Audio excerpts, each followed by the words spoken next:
Hi guys, shooting star ட்ராமாவோட அடுத்த video தான் பார்க்க போகிறோம். இந்த எபிசோட் ஸ்டார்டிங் சீன்லேயே நம்ம ஹீரோவோட அம்மா ஹீரோவை ஹக் பண்ணதை ஒரு ஃபோட்டோவை எடுத்து ஹீரோவை பற்றி தப்பாக ஒரு போஸ்ட்டையும் போட்டு விட்டுடுறானுங்க. இதை பார்த்து கம்பெனியோட பாஸும் கடுப்பாக, அப்போ ஹீரோயினும் பாஸ்கிட்ட இந்த வேலையை ஹீரோ வீட்டில் வேலை பார்த்த அந்த ஆண்டி தான் பண்ணியிருக்கணும்னு தோணுது அப்படின்னு சொல்ல, அந்த நேரம் பார்த்து பாஸை மீட் பண்ணணும்னு ஹீரோவோட அம்மாவும் அங்கே வர, ஹீரோவோட அம்மாவை பார்த்த பாஸும், அட ஏம்மா இப்படி பண்ணுற, எத்தனை தடவை சொல்கிறது இது மாதிரி வேலையெல்லாம் பண்ணாதன்னு, இப்போ எதுக்கு நீ கொரியாவுக்கு வந்த அப்படின்னு பாஸும் கடுப்பாகி கேட்க, ஹீரோவோட அம்மாவும், இங்கே பாருடா பஞ்சு மிட்டாய் மண்டையா, என்னோட பையனை பார்க்க நான் வந்திருக்கேன், உனக்கு எங்கே எரியுது, இதுக்கு மேலே நீ ஓவரா பேசுன உன்னோட பஞ்சு மிட்டாய் முடியல தீயை வச்சு கொளுத்திடுவேன் பார்த்துக்கோ அப்படின்னு ஹீரோவோட அம்மாவும் திட்ட, இப்படி ஹீரோவோட அம்மாவும் பாஸும் சண்டை போடுறத பார்த்த ஹீரோவினும் அவங்க ரெண்டு பேரையும் சமாதானப்படுத்தி, இங்க பாருங்க இந்த பிரச்சனைய எப்படியாவது சால்வ் பண்ணியாகணும் அப்படின்னு, சரி நாங்க இப்படி பண்ணுவோமா, அன்னைக்கு ஹீரோவை ஹக் பண்ண பொண்ணை ஹீரோக்கே தெரியாது அப்படின்னு ஒரு ஆர்டிக்கலை நாங்க ரிலீஸ் பண்ணுவோமா அப்படின்னு ஹீரோயின் சொல்ல, இதை கேட்ட அம்மாவும், எதுக்கு இப்பமே அவன் என்ன அம்மாவை மதிக்க மாட்டேங்கிறான், நீ இப்படி ஒரு ஆர்டிக்கலை ரிலீஸ் பண்ணனா என்ன சுத்தமாக மதிக்க மாட்டான், என்னால் இதுக்கெல்லாம் ஒத்துக்க முடியாது அப்படின்னு அம்மாவும் சொல்ல, அதுக்கு பாஸும், சரிம்மா நீ ஹீரோவோட அம்மாவா இருந்தாலும் ஆனாலும் இப்போ நீங்கள் ரெண்டு பேரும் அவ்வளோ க்ளோஸ் இல்லைல்ல அப்படின்னு மேனேஜரும் சொல்ல, ஹீரோவோட அம்மாவும், டேய் பஞ்சு மிட்டாய் மண்டையா நீ ரொம்ப ஓவராக போய்கிட்டு இருக்க, இப்படியே பண்ணிக்கிட்டு இருந்தேன்னு வச்சுக்கோ உன்னோட மண்டையை உடச்சி மாவளுக்கு போட்டுருவேன், நான் சொல்றத நல்லா புரிஞ்சுக்கோ, இதுக்கப்புறம் யாருக்காகவும் என்னோட பையனை எனக்கு விட்டு கொடுக்க முடியாது, நீங்க என்ன பண்ணுவீங்களோ ஏது பண்ணுவீங்களோ எனக்கு தெரியாது, இந்த பிரச்சனையை எப்படியாவது சால்வ் பண்ணித்தான் நீங்க ஆகணும் அப்படின்னு ஹீரோட அம்மாவும் சொல்ல, அப்ப ஹீரோயினும், வேணா அந்த பொண்ணு ஹீரோவை தெரியாம ஹக் பண்ணிட்டான்னு ஒரு ஆர்டிக்கலை ரிலீஸ் பண்ணுவோமா அப்படின்னு ஹீரோயின் சொல்ல, ஹீரோட அம்மாவும் இது நல்லா இருக்கே ஹீரோயினோட ஐடியாவுக்கு ஒத்துக்கிறாங்க. அப்ப ஹீரோயினும், என்னடா என்னோட மாமியாரு இவ்வளவு கொடூரமா இருக்காங்க, விட்டா நார்னாரா கிழிச்சிருவாங்க போலயே அப்படின்னு அங்கிருந்து ஓட, பயந்து போன ஹீரோயினும் மிஸ்டர் யாங் கிட்ட வந்து, ஏண்டா மிஸ்டர் யாங்கு, நம்ம பாஸ்க்கும் ஹீரோவோட அம்மாக்கும் என்னையா சம்பந்தம், ரெண்டு பேரும் ஒருத்தருக்கு ஒருத்தர் அவ்வளவு மரியாதை கொடுத்து க்ளோஸா பேசிக்கிறாங்க அப்படின்னு ஹீரோயின் கேட்க, மிஸ்டர் யாங்கும், ஹீரோவோட அம்மா ஆக்டிங் ஃபீல்டில் இருக்கும்போது நம்ம பாஸ் தான் அவங்களுக்கு மேனேஜராக ஒர்க் பண்ணாரு, அவங்க ரெண்டு பேருக்கும் ஒரே ஏஜ் ஆகுதா, அதனாலேயே ரெண்டு பேரும் ரொம்ப நல்ல ஃப்ரெண்ட்ஸ் ஆகிட்டாங்க, ரெண்டு பேரும் அப்படித்தான் ரொம்ப ஃப்ரெண்ட்லியாக ஜாலியாக பேசிப்பாங்க அப்படின்னு மிஸ்டர் யாங்கும் சொல்ல, கட் பண்ண அடுத்த சீன்ல நம்ம ஹீரோவும் ஹீரோயின் புதுசா ரிலீஸ் பண்ண ஆர்டிக்கலை படிச்சு பார்த்துட்டு, ஒவ்வொரு தடவையும் எந்த பிரச்சனை வந்தாலும் என்ன நீ தான் காப்பாத்துற, ஆனாலும் இப்ப வந்த பிரச்சனை என்னோட அம்மானால அப்படின்னு ஹீரோ அவனோட அம்மா மேல இன்னும் கோவப்படுறான். அடுத்த சீன்ல ஆபீஸ்ல இருக்கிற ஒர்க்கர்ஸ் எல்லாரும் ஒன்னா சேர்ந்து சாப்பிடும் போது மிஸ்டர் யாங்கோட ஃப்ரெண்டான பழைய மேனேஜரும் ஒரு சூப் எடுத்து ஆசையா குடிக்க, வாயில வச்சதுமே அந்த சூப்பை கீழே துப்பிடுறாரு. எவன்டா இந்த சூப்பை செஞ்சது, இது சூப்பா இல்ல உப்பாடா, வெறும் உப்பை கொண்டு வந்து வச்சிருக்கீங்க அப்படின்னு பழைய மேனேஜரும் கத்த, இத கேக்குற ஹீரோக்கு ஹீரோ வீட்டுல வேலை பார்த்த ஆண்டி சொல்லிருப்பாங்க இல்லையா, இனிமே உப்புன்ற வார்த்தைய கேட்டாலே உனக்கு என்னோட ஞாபகத்தான் வரும்னு, அந்த விஷயம் ஞாபகத்துக்கு வந்து ஹீரோவும் அப்செட் ஆக, ஹீரோவோட ரியாக்ஷன் மாறுற விஷயத்த ஹீரோவோட பழைய மேனேஜர் பையனும் நல்லா நோட் பண்றான். அப்ப மேனேஜர் பையனும், என்னோட ஃப்ரெண்டை அனுப்பிட்டு நீ சந்தோஷமா இருக்கல்ல, உனக்கு இருக்குடி ஆப்பு அப்படின்னு மனசுக்குள்ளேயே சிரிச்சுக்கிறான். கட் பண்ண அடுத்த சீன்ல ரொம்பவே அப்செட்டா இருக்கிற ஹீரோவை பார்க்க ஹீரோயினும் வர, ஹீரோயினை பார்த்ததுமே ஹீரோ ஓடி போய் ஹீரோயினை கட்டி பிடிச்சிக்கிறான். அப்ப ஹீரோயினும், டேய் விடுடா நொறுங்கிற போகுது அப்படின்னு கத்துறாங்க. என்னம்மா நொறுங்கிற போகுது அப்படின்னு ஹீரோவும் கேட்க, ஹீரோயினும் ஹீரோக்கு ஆசையான ஸ்நாக் ஐட்டங்கள் எல்லாத்தையும் ஹீரோக்காக வாங்கிட்டு வந்திருப்பாங்க.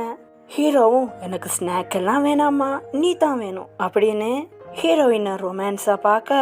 ஹீரோயினும், ஆஹா இவங்கிட்ட இருந்து எஸ்கேப் ஆகணுமேன்னு, இங்க பாருடா நாம ரெண்டு பேருக்குள்ள ஒரு கேம் வச்சுக்கலாம், 2 பேரும் கண்ணும் கண்ணும் பார்த்துப்போம், யாரு கண்ணை சிமிட்டுறாங்களோ அவங்க அவுட்டு அப்படின்னு ஹீரோயின் சொல்ல, ஹீரோவும் சரின்னு சொல்லி 2 பேரும் கேம் பிளே பண்ண ஆரம்பிக்க, ஹீரோ வேணும்னே கண்ணை சிமிட்டிட்டு, ஐயோ பேபி நான் அவுட் ஆயிட்டேன், இதுக்கு என்ன பனிஷ்மெண்ட், ஓகே உன்னை 3 டைம் கிஸ் பண்றேன் அப்படின்னு ஹீரோயினை விடாம கிஸ் பண்ண, ஹீரோயினும் விடுடா என்ன இதை இவன் சரி பாத்துற போறான்டா அப்படின்னு ஹீரோயினும் பயப்பட, ஹீரோவும் அட போமா எவன் பார்த்தா எனக்கு என்ன அப்படின்னு ஹீரோ அவனோட வேலையை காட்ட ஆரம்பிக்க, கட் பண்ண அடுத்த சீன்ல நம்ம ஹீரோயினுக்கு ஹீரோ வீட்டில் வேலை பார்த்த அந்த ஆண்டி ரொம்பவே ஃபேமஸான ஒரு பியூட்டி பார்லர்ல இருக்கிற மாதிரி ஒரு இன்ஸ்டாகிராம் போஸ்ட் ஹீரோயினுக்கு மாட்டினடி மவளே இரு வாரேன் அப்படின்னு நம்ம ஹீரோயினும் அந்த வேலைக்கார ஆண்டியை போய் பார்க்க, அந்த ஆண்டியும் திமிராவே பேசுது. என்ன ஹீரோ உன்னை லவ் பண்றான்னு ரொம்ப சந்தோஷத்துல இருக்கியோ, அந்த சந்தோஷம் ரொம்ப நாள் நீடிக்காது, உன்கிட்ட இருந்து ஹீரோவை பிரிக்கிறேனா இல்லையான்னு பாரு அப்படின்னு அந்த ஆண்டி தெனாவட்டா பேச, ஹீரோயினும் அப்படியா என்னையும் ஹீரோவையும் பிரிச்சிருவியா, அதுவரை காட்டியும் நான் சும்மா தான் இருந்துருவேனா, ரொம்ப அமைதியா இருக்காளே இவ ரொம்ப நல்லவன்னு மட்டும் நினைச்சிடாத, நான் ரொம்ப ரொம்ப கெட்டவ, உன்னை உண்டில்லாம பண்ணிருவேன், கொஞ்சம் ஜாக்கிரதையா இருந்துக்கோ அப்படின்னு அந்த ஆண்டியையும் மிரட்டிட்டு செம்ம கெத்தா அங்க இருந்து கிளம்பிடுறாங்க. கட் பண்ண அடுத்த சீன்ல நம்ம ஹீரோக்கு ஒரு அன்னோன் நம்பர்ல இருந்து மெசேஜ் வருது. என்னன்னா, உன் கூடவே வேலை பார்க்குற, உன் கூடவே இருக்கிற உனக்கு ரொம்ப க்ளோஸான நபர் தான் உன்னை மொத்தமா அழிச்சிடணும்னு உன்னை பத்தி தப்பு தப்பான ரூமர் எல்லாம் கிளப்பிக்கிட்டு இருக்காங்க, அவங்க கிட்ட இருந்து கொஞ்சம் ஜாக்கிரதையா இருந்துக்கோ அப்படின்னு அந்த மெசேஜ்ல இருக்க, இத பாக்குற ஹீரோவும் என் கூடவே இருக்கிறவனா அது எவனா இருக்கும் அப்படின்னு ஹீரோவும் யோசிக்க ஆரம்பிக்கிறான். ஆபீஸ்க்கு வர ஹீரோக்கு அவனை சுத்தி இருக்கிற எல்லாத்தையும் பார்க்கும்போது அந்த அன்னோன் மெசேஜ் தான் ஞாபகத்துக்கு வருது. அதனாலேயே எல்லாத்தையும் சந்தேகத்தோடயே பாக்குறான். ஒரு கட்டத்துக்கு மேல பொறுக்க முடியாத ஹீரோவும் மிஸ்டர் யாங் கிட்ட போய், டேய் மச்சான் எனக்கு இது மாதிரி ஒரு மெசேஜ் வந்துச்சுடா அப்படின்னு நடந்த எல்லா விஷயத்தையும் சொல்ல, மிஸ்டர் யாங்கும் சரி மச்சான் பயப்படாத நான் பாத்துக்கிறேன், நீ கொஞ்சம் ரிலாக்ஸ் ஆயிரு அப்படின்னு மிஸ்டர் யாங் சொல்ல, நம்ம ஹீரோவும் ஒருவேளை அந்த கிறுக்கு பையன் லாயரா இருக்குமோ அப்படின்னு லாயரை சந்தேகப்பட்டு லாயர்கிட்ட போய், ஏண்டா லாயரு உன்கிட்ட இது மாதிரி கம்பெனி ஐடென்டி இருக்கா அப்படின்னு கேட்க, லாயரும் ஆமா இருக்குன்னு கம்பெனி ஐடென்டியை காட்ட, ஐடென்டியை பார்த்ததுமே ஹீரோ அப்ப நீ தான் என்னை பத்தி தப்பு தப்பான ரூமர் கிளப்புறதோ அப்படின்னு லாயர்கிட்ட ஓப்பனா கேட்க, இதை கேட்ட லாயரும் கோவப்பட்டு, ஏண்டா மூதேவி என்னை பத்தி உனக்கு தெரியாதா, எனக்கு இப்படி சுத்தி வளைச்செல்லாம் பேச தெரியாது, செய்யற வேலையோ பேசுற பேச்சோ எல்லாம் கட் அண்ட் ரைட்டா மூஞ்சிக்கு நேரா செய்யறவேனா, அது மட்டும் இல்லாம யாரோட மனசையும் கஷ்டப்படுத்தி அதுல சந்தோஷப்படுற ஆள் நான் கிடையாது, மரியாதையா கொடுத்த காஃபியை குடிச்சிட்டு வெளியே போவ பாரு, இல்ல அப்படின்னு அடம்பிடிச்சனா அந்த காஃபியை உன்னோட மூஞ்சிலேயே ஊத்தி டீ அபிஷேகம் பண்ணி உன்னை நானே வெளியே அனுப்பிடுவேன் அப்படின்னு லாயரும் சொல்ல, ஹீரோவும் நானே போயிடுறேன் அப்படின்னு ஹீரோவும் அங்கிருந்து கிளம்ப, வெளியில லிஃப்ட்ல வர ஹீரோக்கு மறுபடியும் அந்த அன்னோன் நம்பர்ல இருந்து ஒரு மெசேஜ் வருது. ஹீரோவும் அந்த மெசேஜ் எடுத்து பார்க்க, இவன் தான் உன் கூட இருந்து உனக்கே குழி பறிச்சவன் அப்படின்னு மிஸ்டர் யாங் நம்ம ஹீரோவோட அம்மா கூட பேசுற போட்டோவை அனுப்பி, இவன் தான் உனக்கு துரோகம் செஞ்ச துரோகி அப்படின்னு அந்த மெசேஜ்ல இருக்க, இந்த மெசேஜை பார்க்குற ஹீரோவும் இது எல்லாத்துக்கும் காரணம் மிஸ்டர் யாங் தான்னு கன்ஃபார்மே பண்ணிடுறான். ஹீரோ லிஃப்ட்ல இருந்து வெளியே வரும்போது அங்க மீடியால உள்ள எல்லாரும் ஹீரோவை சுத்தி வளைச்சிடுறாங்க. ஹீரோ கிட்ட, உண்மையை சொல்லுங்க, நீங்க உண்மையாவே உங்களை விட வயசுல அதிகமா இருக்கிற பொண்ணை லவ் பண்றீங்களா அப்படி இப்படின்னு கேள்வி கேட்க ஆரம்பிக்க, ஹீரோக்கு அவனோட மென்டல் ப்ரெஷர் அதிகரிக்க அங்கேயே மயக்கம் போட்டு தொப்புன்னு விழுந்துடுறான். அப்ப டிராமால ஒரு ஃபிளாஷ்பேக்கையும் காட்டுறாங்க. 2-3 வருஷத்துக்கு முன்னாடி ஹீரோவை பார்த்து அவனோட அம்மாவும் ஹீரோ கிட்ட மன்னிப்பு கேட்க வர,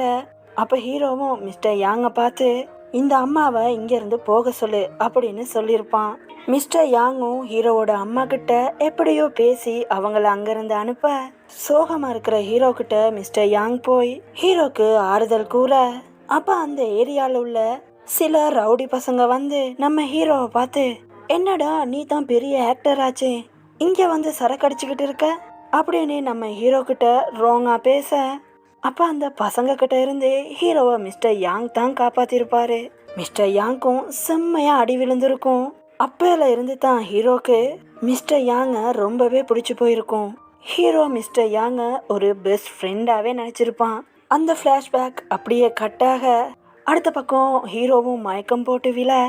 அதோடைய இந்த பாட்டும் கம்ப்ளீட் ஆகுது. வீடியோ எப்படி இருந்துச்சுன்னு கமெண்ட்ல பின் பண்ணிக்கோங்க. வீடியோ பிடிச்சிருந்தா வீடியோவை லைக் பண்ணிக்கோங்க, சேனலை சப்ஸ்கிரைப் பண்ணிக்கோங்க. அடுத்த பாட்டில் சந்திக்கிறேன். See you next video guys.